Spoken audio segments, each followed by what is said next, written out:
I don't know. You'd have to ask him. I don't know. Well, like I said, I prepared some stuff. If you guys were here the last few weeks, sometimes I just do some random shit, but I've been working on this longer set of material. That this is the third volume and the third and final conclusion of this set that I've done. That's it's about me driving beaters, buckets, shit boxes. You know what I mean? You drive a shitty old car. You got stories about it. In fact, if you want to sign up, just think about some crazy story you had with a car you had. There's just great material sitting right there. We've all done it. We've all had experiences in our vehicles, you know what I mean? So this inspired me to write the set, and this is the third volume, as I said. And it's the third volume, so if you like the first two, good news, there's one more. But if you didn't like the first two, at least there's only one more, you know? So you'll be moving on. You finally covered your driveway. My driveway? we got sidebar over here too, everybody. But something to it that was pointed out to me last week that needs to be clearly made clear in the set. Every time I do the set, I'm not clear enough. A lot of times I'll be talking about these cars that I've had, and then I'll liken them. I'll make a comparison to either the car to me, but more often the car to a woman that I've been with or dated, whatever you want to call it, you know. Is it Facebook official? I don't fucking know. That's not what I mean. But, you know, a woman that I would be seen with. You'll understand as we go through this.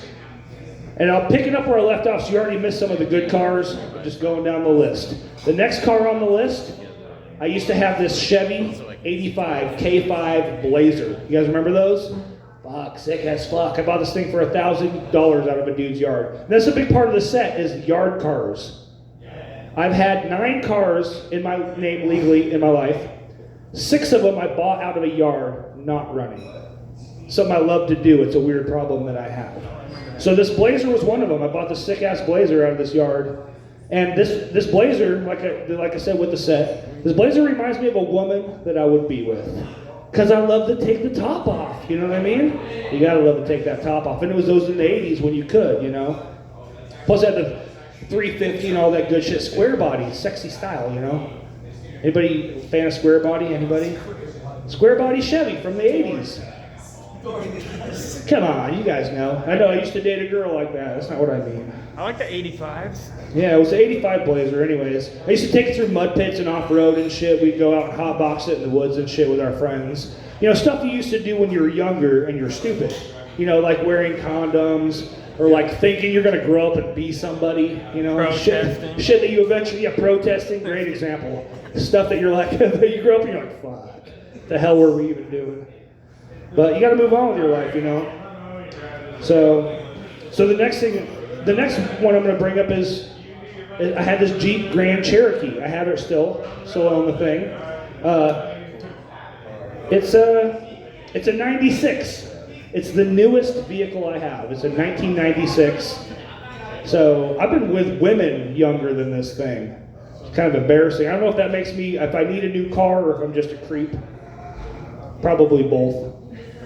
But I don't mind that. But the thing was, I bought this Jeep Cherokee though when I was married. I bought it for my wife, and then we divorced, and then I bought it from her. So I paid for this motherfucker twice.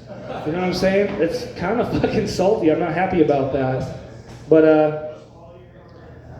what are you gonna do? You know, I guess the truth is it makes up for the slam and deal I got on my Jetta. If you guys had seen the other sets, I'll talk about how I bought my Jetta for $250 and drove it for 19 years.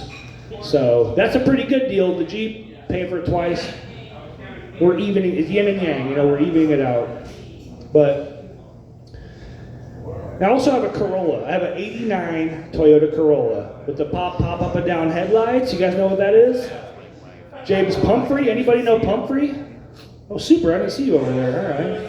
Anyways, Donut Media, check it out. It's good stuff. I love donuts. Oh, donut. But this thing, the Camry, the Corolla though, it's from the 80s. It's not the rear-wheel drive one from the anime that everybody wants for drifting and shit.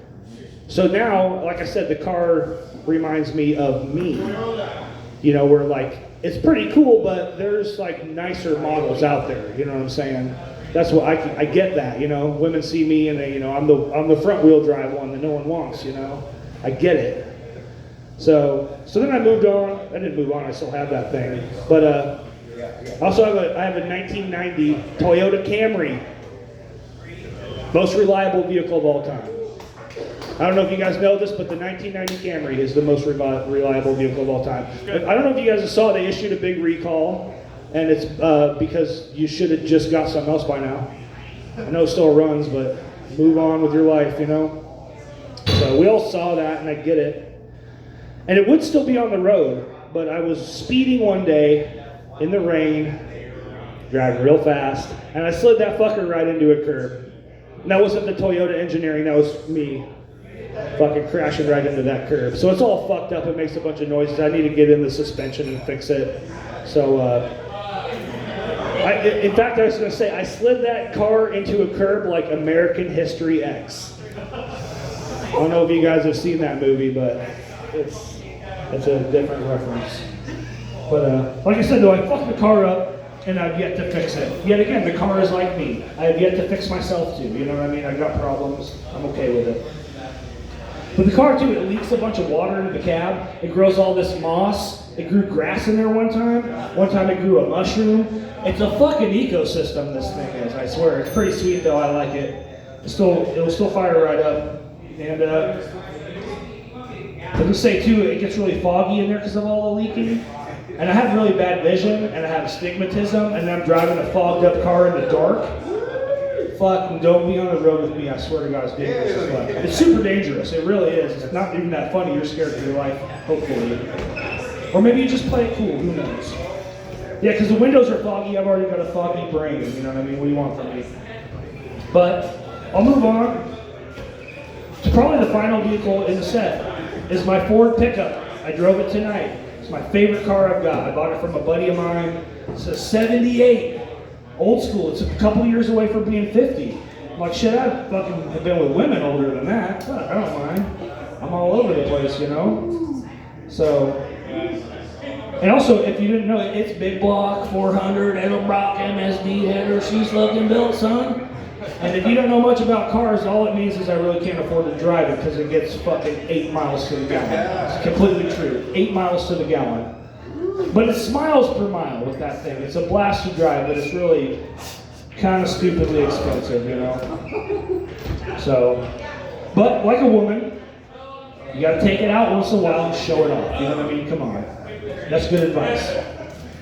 But, I would say too, the reason this set exists and I have so many cars is because I love driving a manual transmission. I love stick shift, you know, clutch, all that stuff. You know, anybody else? You guys, anybody driving a manual transmission? Anybody? Super, there you go. I've owned a Volkswagen. Nick Ross owns like fucking 9 manual transmissions. I don't know how many run. I want to roast one from Nick, but I'm just saying I like a manual transmission. It's fun, you know. You get to 3 of the 5 cars I have now are manuals, and 6 of the 9 I've had in my whole life were manual transmission. You know, maybe it's like I like to pretend like I'm in control. I feel like I'm in control driving a manual, because the rest of my life is really out of control. I think I'm losing it. So I feel empowered in the car, you know. But there's differences between driving a manual transmission and a woman that you might want to notice. For instance, for one, you can't grab a woman and like jerk her around to get her in gear. You know what I mean? It's not going to work. I mean, trust me, it's not going to fucking work. Depends on the woman. Well, that's up to you and your domestic violence dispute. I don't fucking be knowing about that. I'm just saying advice. Just advice. In fact, you might not even want to put your foot down with a woman because you might get in trouble. But with a clutch, you got to put your foot down. You know what I mean? So there's differences to be noticed. That's all I mean. Contrast, we call them. You know, it's a spice of life. But what else do we got here? We got oh yeah, I was going to bring up the fact I've never in my whole life owned a new car. Like I never had a car virgin. I never had a woman virgin either. Not that that would really matter. I don't care about that. But I would say that the cars that I've been with, none of them have been new. None of them have even been gently used. You know, they've been around the block. They're broken. You know what I mean? But I'm okay with that. They're fixer-uppers. Some of them are very ratchet, you know. I'll see a car in a yard and I'll say, I can fix her. You know what I mean? And it's something I need to reiterate from last week is that a big part of me learning about automobile maintenance and women was learned by trying to fix broken ones. You know what I mean? I'm just saying, it's just a sad truth, you know. We live in a rough world. A lot of people have issues, and we try to accommodate and deal with each other, you know. But also, I wanted to bring up too. You ever own the same car as your friend owned? You ever buy a car from your friend? Anybody? Nobody?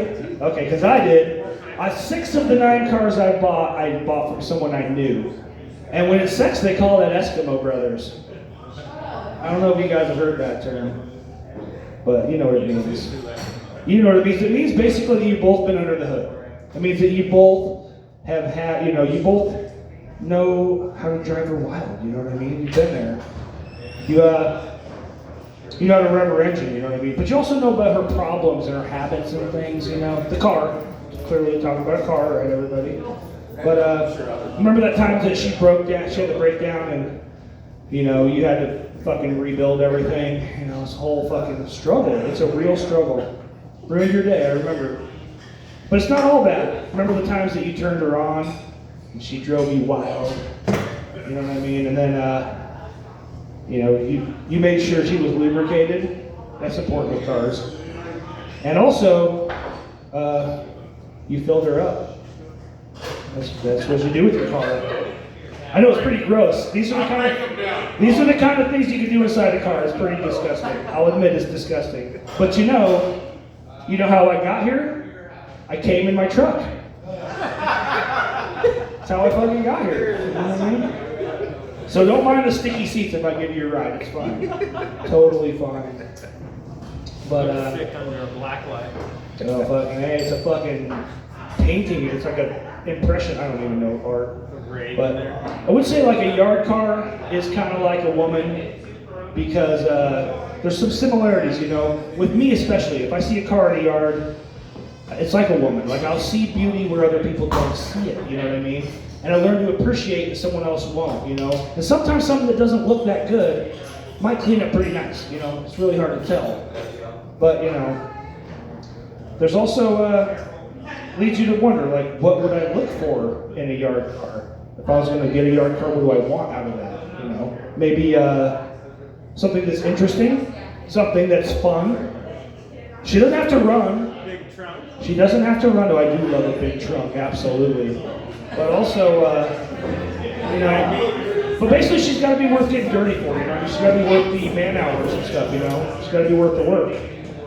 So, basically, that being said, when you see me cruising neighborhoods, you think I'm prowling for chicks, looking where the milkshake's in the yard or whatever, you know what I mean? I am out there. It's not what you think. I'm not doing that. I'm just out there. I'm looking for something that I can spend a bunch of money on that's going to eventually frustrate and disappoint me. You know what I mean? Just a car from a yard. That's all I mean. And that's it. I'm Brandon, everybody. Like I said, it was a longer set, but we're kind of loose tonight. There's not really a lot of people here, but we do have a couple more sign-ups. Your kids are safe, but your cars aren't.